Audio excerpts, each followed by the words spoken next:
SMS is the most powerful marketing channel. Stronger than ever. The best and most effective personal communication channel. The trials and tribulations of verification. And we don't have all the answers. How do you ratchet up the value of every message? Finding that happy medium is in text. And welcome back to the State of Business Texting podcast. We are so excited to have not one, but two amazing guests joining us today. We've got Mr. Stefan Heller from the Campaign Registry, or TCR. And then we've also got our internal compliance team expert, Mr. Luke Thompson. They're here today to talk with us about the current business text messaging path to market for all the channels within the United States.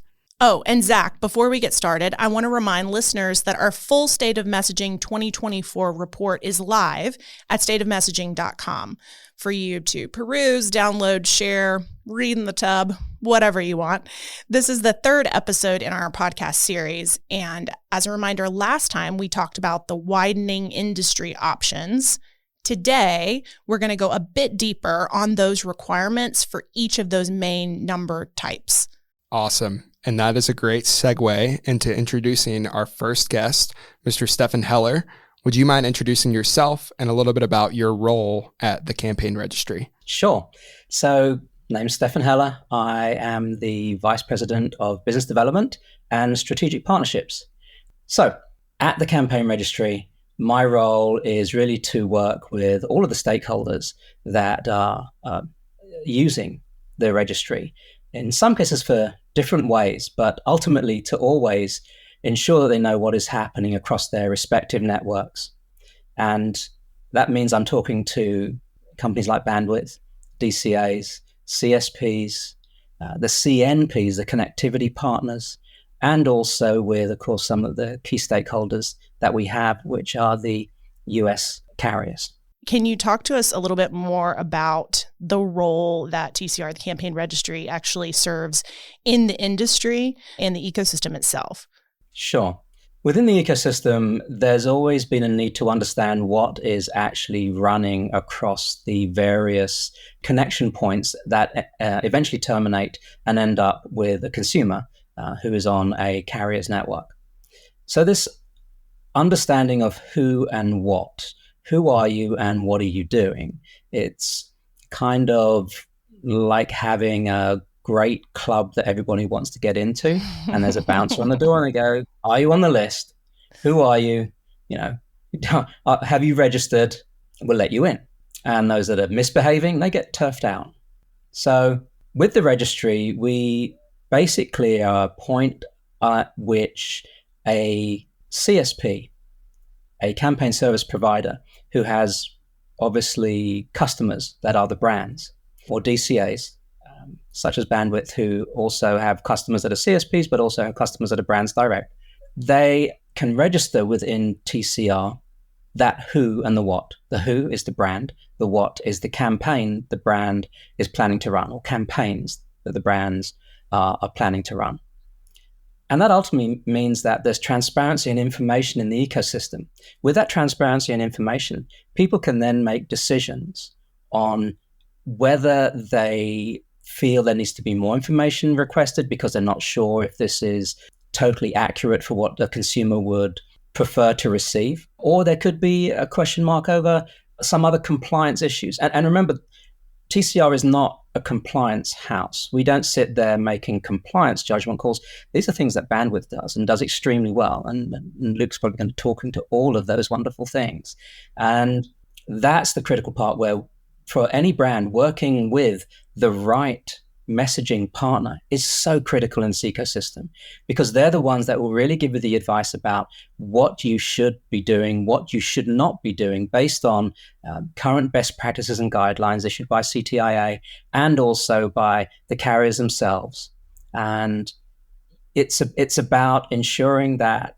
Can you explain a bit more about this, just so we're totally clear how you're actually communicating this message to ultimately the end consumer?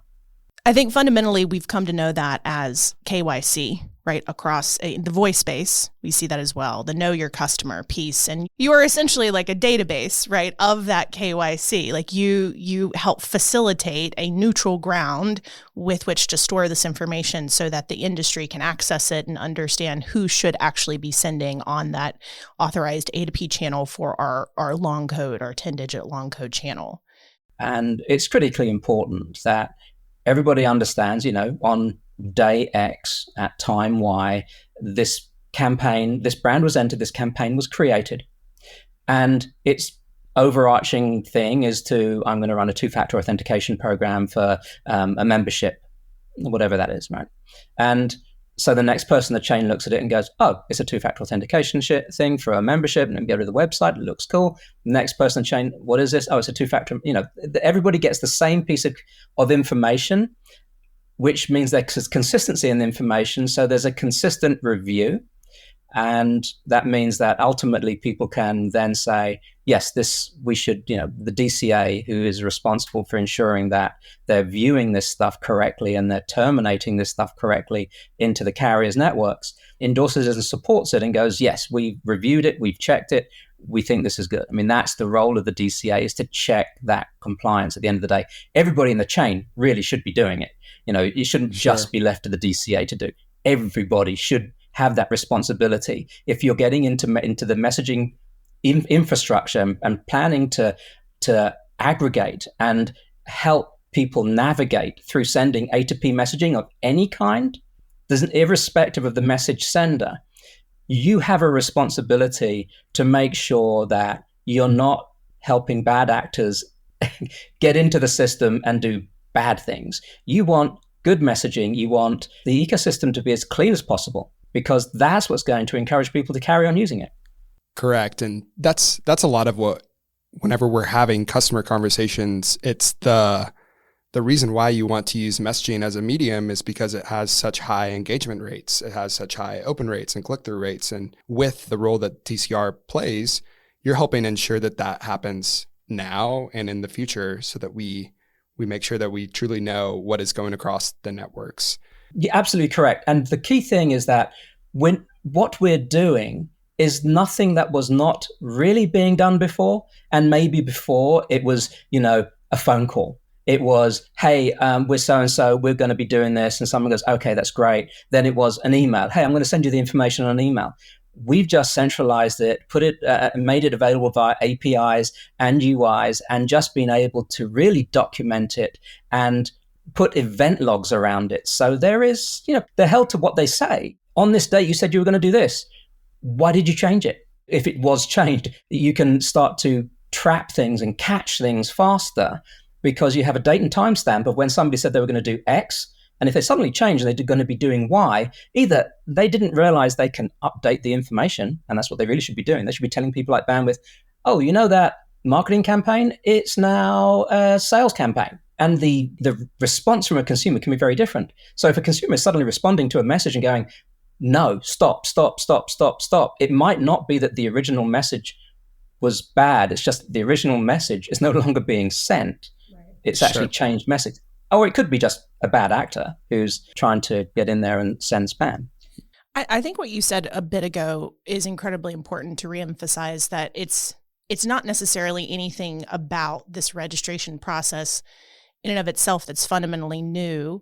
We've seen, you mentioned email and other channels like voice, but in the text messaging space alone, short codes have been around for decades, and there has been a much more stringent process to register your short code. Subsequently, toll-free came along. That was sort of the next approved A2P channel. And 10DLC, I think, has been more heartache around that, simply because all of us in this room have access to a long code number. We all have access to a long code number. And just the blast radius, if you will, the accessibility, which is one of the great benefits of 10DLC, and sort of the fact that it is tied to these local geos, and the individual businesses tie that to their brand identity. All of that is part of the beauty that is 10DLC, but it's also created a lot steeper of a learning curve. And I'm sure you, talking to CSPs like us, enterprises, aggregators across the industry, I'm sure you've seen that as well. Yeah, I mean, there has been a massive learning curve. I mean, 10DLC, what does it stand for? 10-digit long codes. Nobody said we were, geniuses in what we came up with. Prior to 10DLC, it was commonly called long codes. And it was a little bit like the Wild Wild West, that in that long code space, there was business traffic happening, and it was basically unsanctioned traffic. And so when the carriers started looking at it, and the ecosystem really, not just the carriers, but the whole ecosystem started looking at it and going, how can we really clean up this space and really make it viable? Because it just seemed to be, everybody kind of, said things in hushed whispers about long codes. And it was like, oh, you're running a long code? Yeah, well, don't tell anybody. So when it came to basically, I think, I remember one person said to me, think of long codes as it's the stuff you have down in a basement you never go into. And when 10DLC came about, somebody basically took a bunch of floodlights into the basement, switched them on, and were like, what's in here? All the rats go scurrying. Flew out, yeah. The bats flew out. Yeah. But you find some gems. You find some, I didn't realize that was still here. I didn't realize that was there. And that's maybe it's a terrible analogy, but I love think it. I think you're 2 for 2 on the analogies today. So I think that the development from long code to 10DLC was long overdue. It was long overdue for many reasons. People had no idea what was happening in that space. You really didn't know who was running things that were totally bona fide and who were running things that were not. And so you need to go in, you need to shine that spotlight on and say to people, register what you're doing. All you got to do is tell us what you're doing, and that's it. But the problem is that when you haven't had to tell anybody what you were doing, then the learning curve to then tell people what you were doing is huge. If you've done short codes before, if you had been doing short codes or toll-free, you were like, oh yeah, I get it. There's this process. There's this registration we have to do. We have to tell people what we're doing. But if you've never had to do that, it's like, why do I have to tell somebody?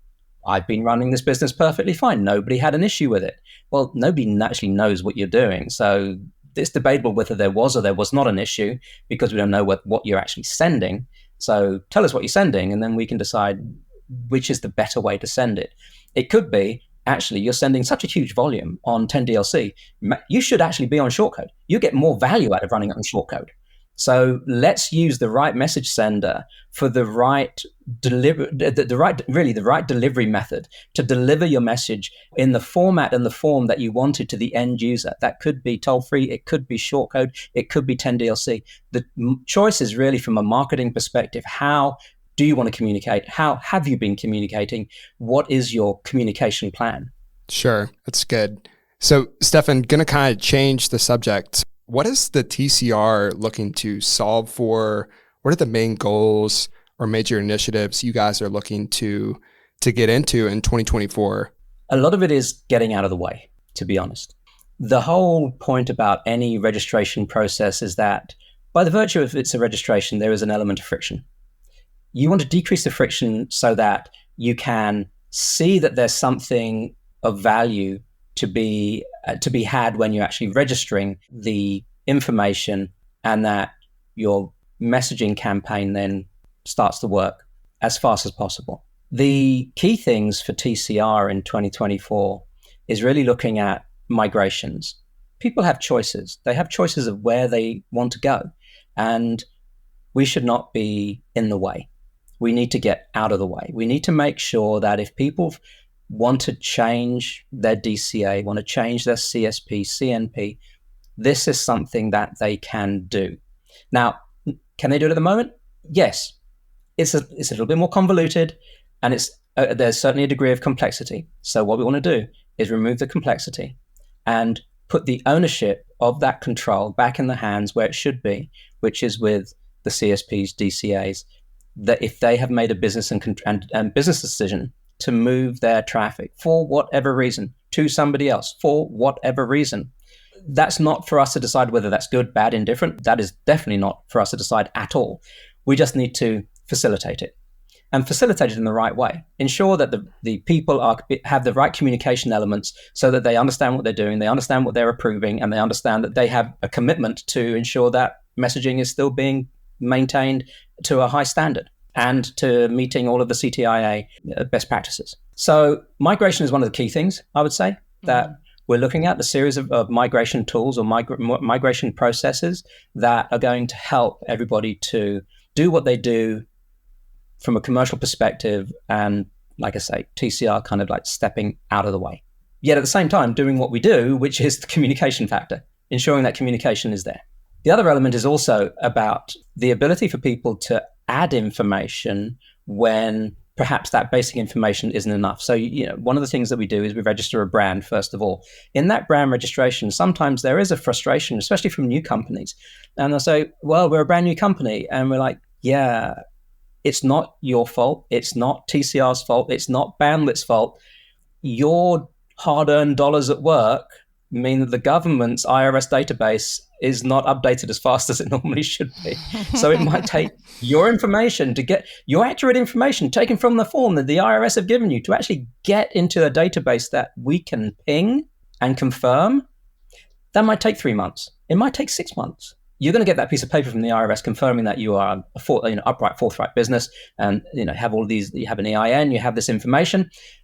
And so one of the things we're looking at is when someone's registering, why not have them be able to add that document? So actually have a document upload facility so that people could upload documents. They could respond to requests for more information, also centralize it in some way so that people like Bandwidth can say, okay, our customers deliver this information. We should be able to do it all within our portal or all within the APIs of what customers need to do, and ensure that there is clear communication to everybody through the chain. So it's a lot of looking at what we're doing and tweaking it to make sure that we're doing it better and we're doing it faster, and listening, especially one of the key things, always good in any relationship, listening to everybody that we work with and seeing what are the little frustrating things. Because it's not big things everybody can fix. This thing's broken, go and fix it. Okay, great. But it's the nails on the chalkboard bit.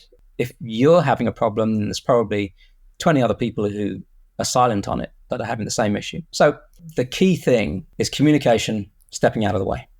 Yeah. I mean, I think that the fact that the couple of things you listed off, what's very indicative of those priorities is the fact that I've heard multiple customers talk about challenges around those issues, migrations specifically, updating continuous integrity of the data, maintaining that you manage, and the ease of which it is to just do that thing, right? Just do their jobs, removing the burden so the customers can go focus on their day-to-day. Because I know that you do love the voice of customer and are really enriched in that, if any of our listeners wanted to contact you after listening to this podcast or just reach out and connect, how would they do that? There's an info@campaignregistry.com, which you can just send a request to. And we have 5 people that are constantly reviewing that email address. And we try and get responses within a 24 to 48 hour period out to that. Stefan, thanks so much for joining us today. It was hugely insightful. And any final words you want to say to the listeners? Yeah, I mean, the key thing is that the registration process is relatively painless if you listen to your account managers and the folks at places like Bandwidth, because they really understand, they really know what's needed to actually move through this in a seamless fashion. And so if you come prepared, you will have a great experience. If you don't come prepared or you come with objections, it's just going to prolong the process that you have to go through. This is a good thing. Letting people know what you're doing in messaging is a good thing. This is not a bad thing. So do what is right for your customers, for your business. Let people know what you're doing, and let's all have some great messaging. Well said. Thanks so much again, Stefan. And before we get to talking about toll-free and short codes with Luke Thompson, let's take a second and hear a word from our sponsor. Dazzling text light, shimmering delivery receipts, a secret paradise. Immerse yourself in business messaging with Bandwidth. Bandwidth for messaging support that transcends. Like a phoenix from the ashes of undelivered messages. Like lightning through the cloud of confusion. When you're in the Colosseum of messaging, Bandwidth. For messaging support that transcends. That was a great conversation with Stefan, a little bit about 10DLC, and we're excited to talk more about some of the other channel options with toll-free and short codes.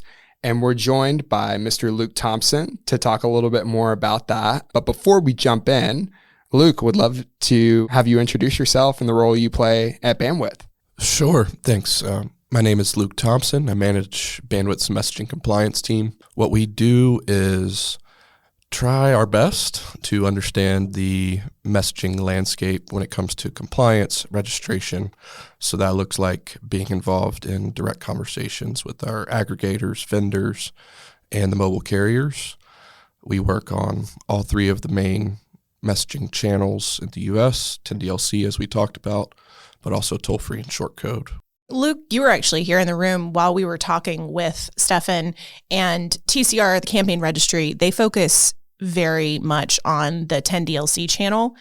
And as we alluded to earlier, the toll-free channel as well as the short code channel sort of preceded 10DLC in terms of, evolutionary stages as far as messaging is concerned.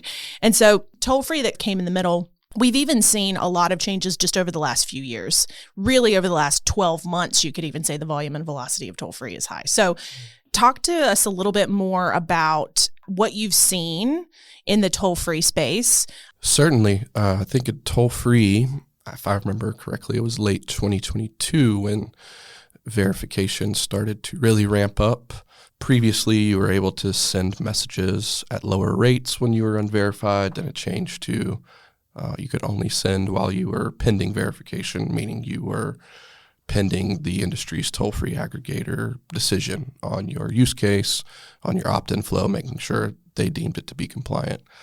And now it's become even more restrictive to the point where on January 31st, so you will no longer be able to send without being verified. Even pending status will be blocked from sending. So over the past 12 months or so, we've definitely seen the toll-free channel become more closely aligned with the short code channel, where you can only send once you are approved. There's no quicker path to just picking up your toll-free number and sending. You have to go through the approval, the verification process. So Luke, just some peek behind the curtain, some educational, making sure everyone understands the terms. Toll-free verification, there are kind of three stages that a number can go through. Would love for you to talk a little bit more about what are those stages, how do enterprises, messaging senders go through each of those to hopefully get fully verified. Can you talk with us a little bit about that? Sure. The three stages, each toll-free number starts as restricted or unverified. That is the default setting until you submit a toll-free verification request. This means simply that the toll-free number has not been submitted. It is not verified. The next status, once you submit your request, is the toll-free number goes into pending verification status. Effective January 31st, 2024, pending verification numbers will no longer be able to send traffic. So the third status and most critical status is verified. That happens when the toll-free aggregator makes a decision on your use case, your opt-in flow, and verifies the toll-free number. This enables message senders to begin sending live production traffic. Yeah, and I think you've already hit on the throughput limitations associated with toll-free verified status. However, maybe to pick on sort of that a little bit, if a number is fully verified, for example, is there any situation where the number would change status? Toll-free verification status can change. The only way that happens is if there is a blocking event. Generally, this would happen with consumer spam complaints, a high rate of consumer opt-outs, or some sort of traffic, some verbiage in the content of the message that tags a carrier or the toll-free aggregator filter or just your messaging provider's own filters. So it is possible for verification to be revoked and then go back to restricted status. Yeah, and in a situation like that, I think that's where customers would reach out to someone like your team, perhaps. Yes, you would reach out to my team or the similar team at your messaging provider, whoever would be reviewing those toll-free numbers. Luke, being in a number of customer conversations, I know that a big question on their mind, and I'm sure one that you get asked a lot too, is that happy path of moving from unverified to verified and the timeline associated with that.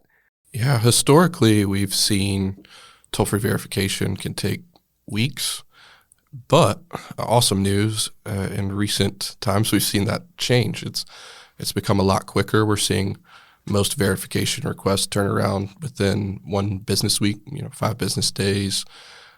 I'll call back to what Stefan had to say. It really is important to be clear about what you're doing, who you are and what you're doing.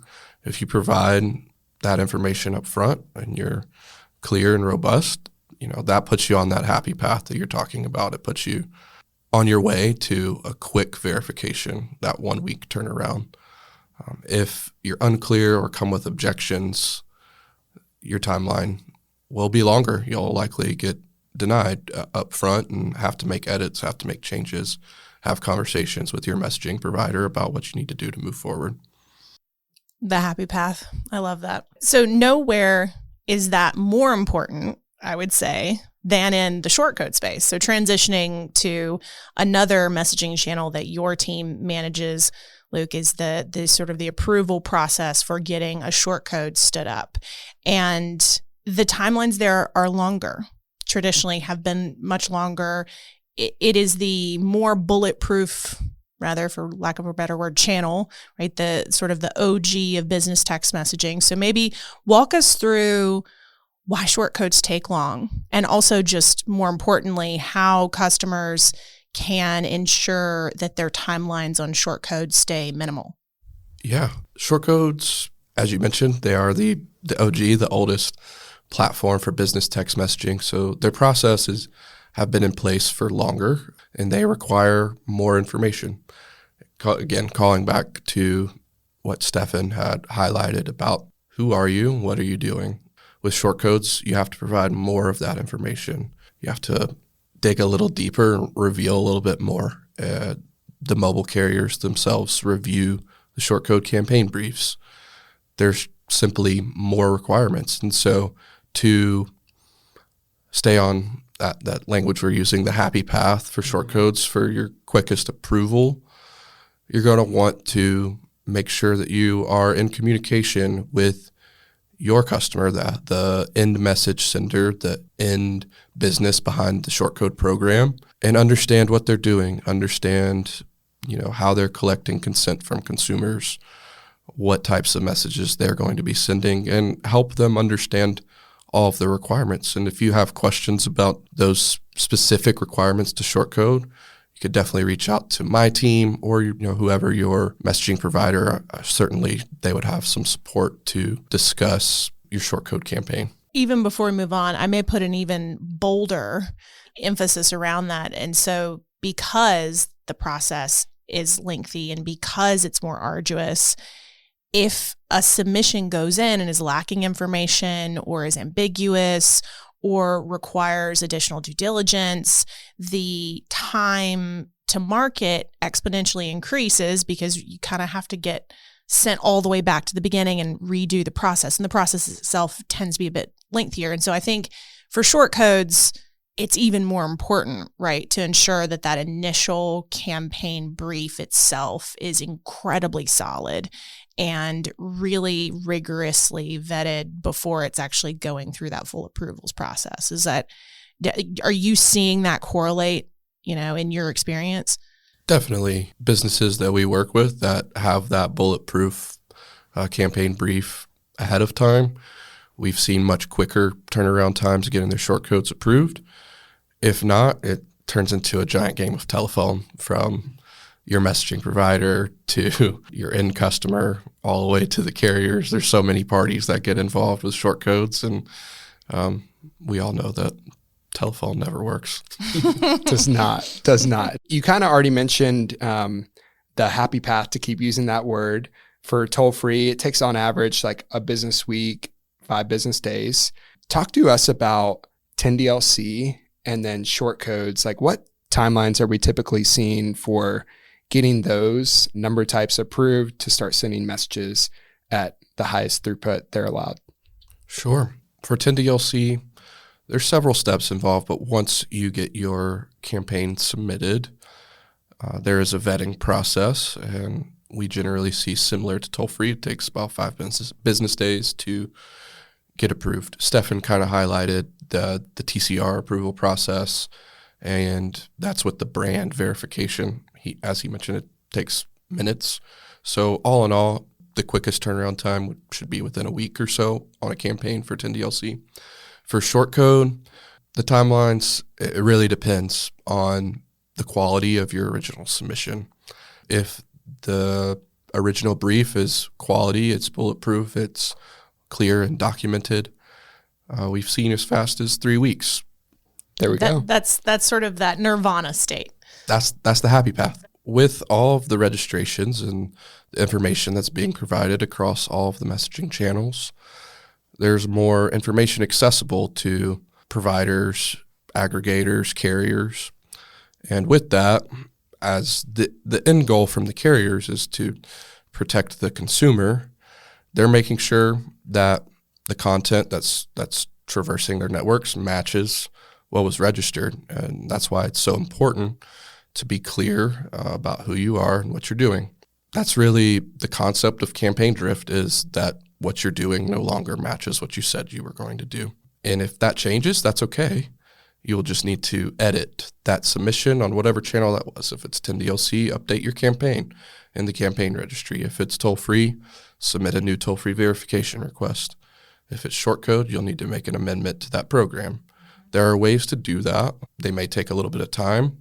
It's essentially a resubmission, but it's critical because, as you mentioned, the carriers, the whole industry really is clamping down on making sure people are being honest and transparent about what they're doing. Yeah, really insightful. And Luke, thanks again for joining us. Before we log off, a few things. One, if someone wants to connect with you personally, how could they do that? And then two, if they're a Bandwidth customer and they want to get into contact with you or your team, how could they do that? Yeah, well, first you can find me on LinkedIn, Luke Thompson. I'm there. I'm glad to connect, chat if you would like. You can also reach out to my team. We have an email. It's msgcompliance@bandwidth.com, short for messaging compliance. Very creative. My team monitors that. We'll be glad to chat. You could also simply, if you're a customer of Bandwidth, reach out to your account manager or your customer success manager. They could connect you with me or my team as well. Your team, I think, is probably some of the secret sauce that makes Bandwidth so great and makes customers want to continue working with us. So thanks, listeners, for tuning in. Next time, we're going to be back to talk about how messaging is becoming even more personal and how businesses are getting great ROI, not just from SMS, but also from MMS. We are so thankful that you guys tuned in. Thanks, Luke, for joining us. Thanks, Caitlin, again, for an excellent podcast. We'll talk to you guys next time.